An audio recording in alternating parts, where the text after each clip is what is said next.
Okay, there are some people who have had some experiences in places where there were slot machines. If they'd like to comment on that, do slot machines bring in political corruption or other types of evil, so-called evil? Every year we fight them to keep the millions of dollars, unreported dollars, from the slot machines away from supporting candidates that wouldn't be running if they didn't have. And I would like to go on record as strong as I can against gambling, and furthermore, this whole idea that it's all right to play. It wasn't always all right to play. It was illegal to play until the state and the politicians decided it was all right to play.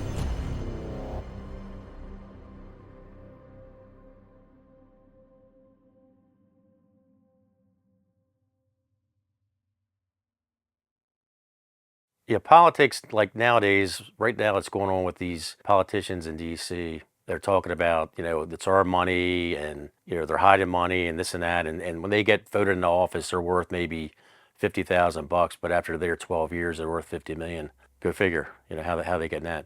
I have some experience with politicians. This stuff's been going on a long time. The grift, the theft, the bribery, it's been going on a long time. My dealings with it was back in the 90s in Baltimore. I was involved in the vending machine industry. We had, cigarette machines, pool tables, jukeboxes, but our big money was video poker machines. Now, they were illegal to use unless they were being used for amusement only, but we use them for gambling, racketeering. So I'll tell you stories about certain politicians and payoffs, but I'm not going to mention their names because even though this was the 90s, these guys stick together. And some of these guys are still around, and I don't need that heat on me if I mention any of their names.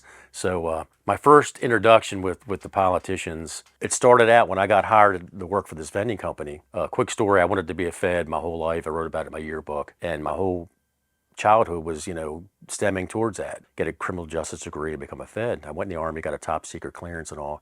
I get out, there's an 18-month wait to get in the police department. I was going to do that, and then while I was in college, and then become an FBI agent. Things changed. I met my wife. We were dating, and I met her brother-in-law who had owned a vending business. So in the process, a good friend of mine, I just met him. He was a kind of a family friend of my wife's or girlfriend's at the time. It was a local judge. Ended up being one of my best friends to the day he died, and he was a local Baltimore County Liquor Board judge. He ended up being out there 23 years. Now, a liquor board judge isn't that, he's a judge still, but the thing that he was there so long, he knew everybody in local Maryland politics, from the city council, Baltimore County Council, and a lot of politicians, almost every politician in Annapolis, both on the House side and the Senate side. So him and my brother-in-law kind of recruited me into this business. They offered me a lot of money, and I'll make some money until I become, get in the police department with help from Phil, because he knows everybody can get me in there. Well, it didn't happen. Once I got in and got a taste of the money,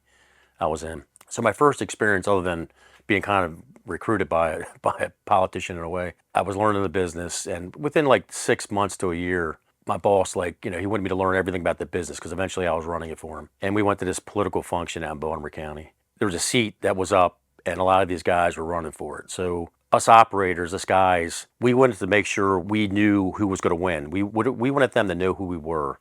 And by that, we were going to give them money. So my first experience with giving somebody money, Sonny's trying to train me up. He wants these guys to see me and know me too. This guy was running for a seat in the county.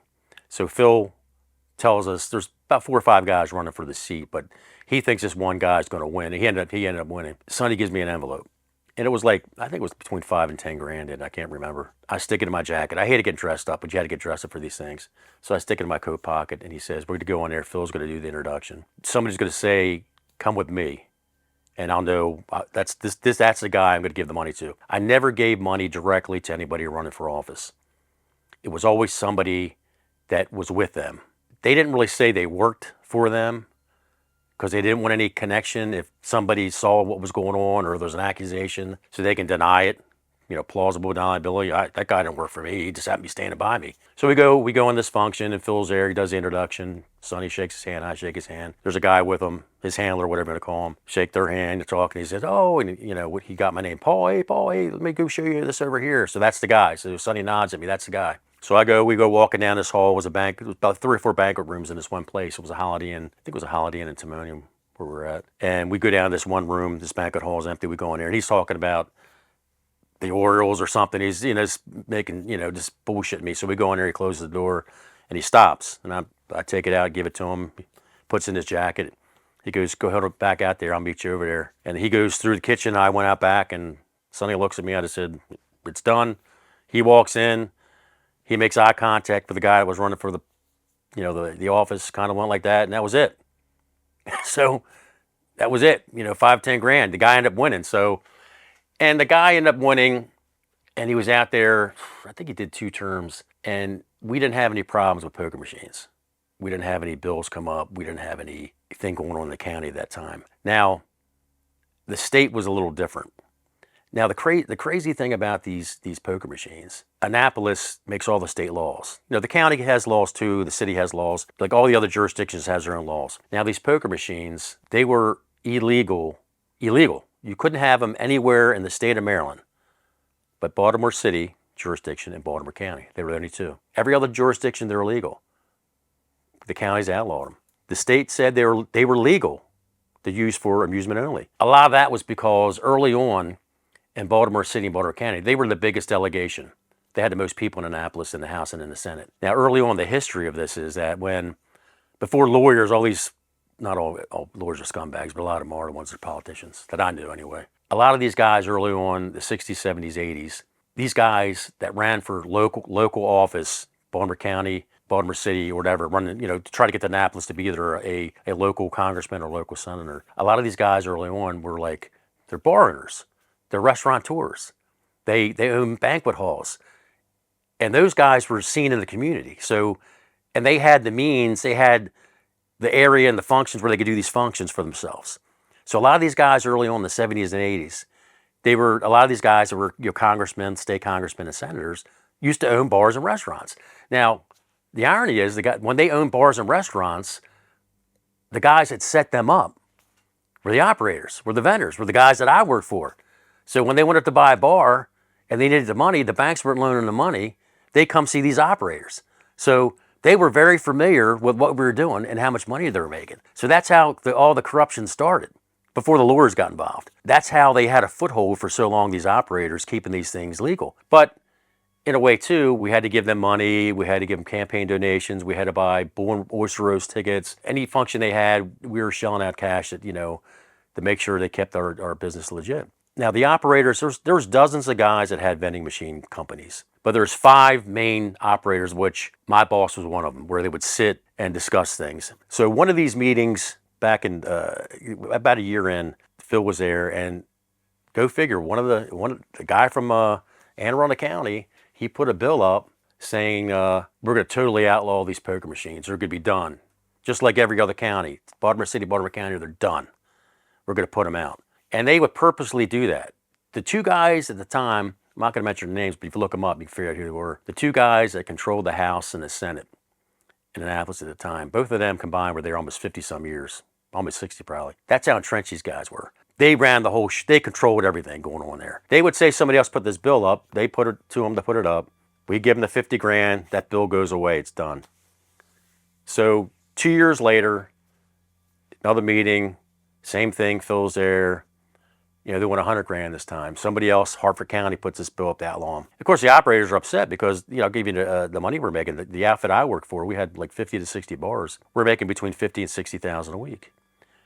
Joe Rockon, who had one of the biggest operations, in the area, he was pulling about 150,000 a week. So these guys were making some pretty big money. Of course, Sonny and everybody's, this cocksucking motherfucker, he's calling them pieces of shit. And a lot of them were pieces of shit, but. So, they had to come up with 100 grand. So this time I got tasked. So I'm supposed to meet this guy, John Doe, and give him 100 grand. The guy calls me on the phone, kind of like Deep Throat. You got the package. Everybody talked in code. We didn't talk money. So I talked to him, and he's like, "Oh, we're gonna." I said, I told him where I was going to meet. He wanted to meet somewhere, and I said, "No, I can't do that. We're going to meet off Warren Road." It was a place I used to fish. It was kind of scary. There was a couple of murders back there. And I told him to meet me there like around midnight. I did it on purpose because I wanted to fuck with the guy because I didn't like him. So he shows up. He's fucking pissed off. He thinks he's a shit because he's working for Senator so-and-so in Annapolis. And, he's coming to get this 100 grand. And I had like 2 little duffel bags. So he shows up, I'm sitting there. I used to smoke back then. I'm smoking a cigarette. He comes up. He's like, got my fucking money, and I'm like, I'll fucking give it to you when I'm done with my fucking cigarette. So he's hemming and hawing. Yeah, I got shit to do. You drag me out here at midnight and all, blah, blah, blah. And I give him the money. So I just gave him the money, and he hemmed and hawed, and he drove off. But he was wondering why I wanted him out there, because it was pitch black out there. I just did it to fuck with him, try to rob him, because like I said, I didn't like the prick. He thought he was a shit because he worked for a local senator. I said, I don't give a fuck who you work for. It's just me and you out here by ourselves right now. So they got the money. They got the money for that. Now, this kind of worked both ways, because they were calling it campaign donations, but I granted never probably was on any of their asset sheets. It worked for us too, because I'll give you an instance where one time Sonny had got a whole bunch of tickets in Maryland, a whole bunch of them. He was a big speeder, and he had his license revoked. Okay, well, he got up and moves out of Baltimore. He moves out of the state. Back then, the systems weren't connected. Like you couldn't, like if you pull up somebody now and they have a warrant in Florida or something, it's going to come up. Like it will come up now here. But back then it wasn't. They weren't really connected. I don't think till like the mid to late '90s they got connected. All the states got connected. So anyway, he thought he was slick. So he moved out of state and he got a out of state driver's license. But he still was working in Maryland, hoping that he never got pulled over. Well, one night he got pulled over, and the Maryland State Police pulled his records. Said, "Man, you got all these outstanding warrants. You got bench warrants for you. They cuff him, lock him up. He's in jail." So he calls Phil, the judge. So Phil goes down there, gets him out of jail. And he's like, "Oh man, this is gonna cost me a shitload of money because they might put me in jail because I didn't, I just didn't pay these tickets and I didn't go to court and it's been years." So he was a little, he was getting a little worried. So he's like, "Phil, what can I do?" Now he's talking to Phil at a place where we'd meet. Phil never talked on the phone. Phil didn't like to talk on the phone. So Phil says, I got somebody that maybe help you out. And this guy was a local senator, a senator in Annapolis. And his job was, he was head of the DMV, the Department of Motor Vehicles. Sonny was looking to go to jail probably because he got a lot of outstanding tickets, a lot of outstanding warrants, and you piss a judge off and you go years without paying the shit, and you purposely move out of state to avoid, prosecution. I mean, the judge was pissed. So he has a meeting, he meets his senator, they talk, and he tells him, 10 grand, I'll get everything wiped out, even your current stuff. Even what you got going on, it's going to be gone. So Sonny's like, "Man, it might cost me maybe 10 grand with lawyers and fees and all. And maybe I'll lose my license and all and shit." But he's saying for 10 grand, he can get it all wiped out. So Sonny gives him the money. So Phil told me what happened. So that guy, that local senator, he goes down to the DMV, he goes in there, he gets on the computer, boom. He tells Phil, calls him up, it's all taken care of. Gone. Nothing was, no paperwork, no record. That night, nothing happened. Like it just fucking vanished.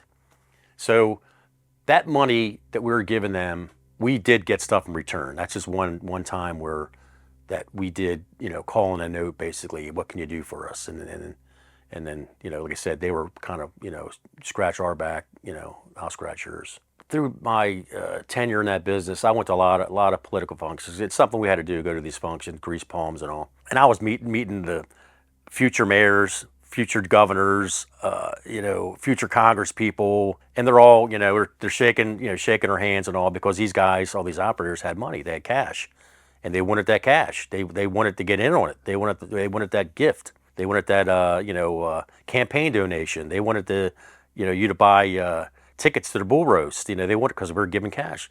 So this one particular night, I meet this one guy, and he's a slick guy. He ended up being pretty big in Maryland politics. I'm not going to say what he did exactly, but pretty big means pretty big. He didn't know my name, but he was smart enough to know who I was with. So he was always very nice to me whenever I met him out, whenever I saw him out. And I saw him out a couple of times. We're talking to him, and he's like, "Oh, this chick's blowing me, and this and that." And I'm thinking like, man, this guy, he's got a wife and 2 kids, and I'm like, holy shit, this guy's a big fucking jerk, So then off to our right, this well-dressed woman and man come over, and I could tell they're important because he turned it on like this. "Oh, Madam so-and-so, and he's introducing us, and we had a great time at the whatever function they went, the ballet or something, or opera, whatever it was." And he turned it on. I mean, this guy was like, he could have got an Academy Award. And then they go walking off, and he's like, and once they got out of earshot, "Oh, I'd like to bang that bitch in the ass." I'm like, oh man, what a and these guys, like I said, these politicians were local guys. This was local. This is state, city, county, Annapolis, state of Maryland. These guys were local guys. They were grifting a lot of money from us. you see them on TV and they run these ads and they're out there kissing babies and they're giving money to cancer and they're opening up these schools. And when I saw them before I was in this business and before I met some of these guys, I'm thinking, oh my God, these guys are like the best of the best, the cream of the crop. They're infallible. They're God fearing. They're all this. No, no. A lot of these guys are pieces of fucking shit.